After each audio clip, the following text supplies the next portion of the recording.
हाय, मी शिवानी दांडेकर आहे. मी कोल्हापूरला पहिल्यांदा आली आहे आणि ह्या क्राऊडच्या समोर परफॉर्म करायला खूप मजा आली. मी खूप एन्जॉय केलं आहे.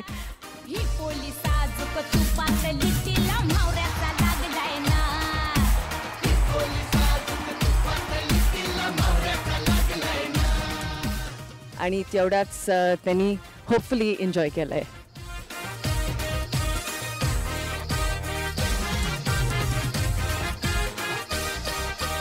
मी माझ्या गाण्यावरच परफॉर्म केलं.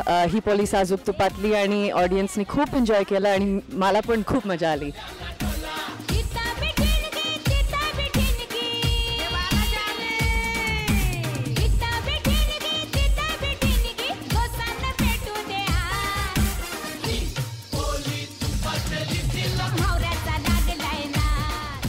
झी युवामुळे एक प्लॅटफॉर्म मिळाले ज्याच्यामुळे आम्ही आज कोल्हापूरमध्ये धमाल करू शकलो.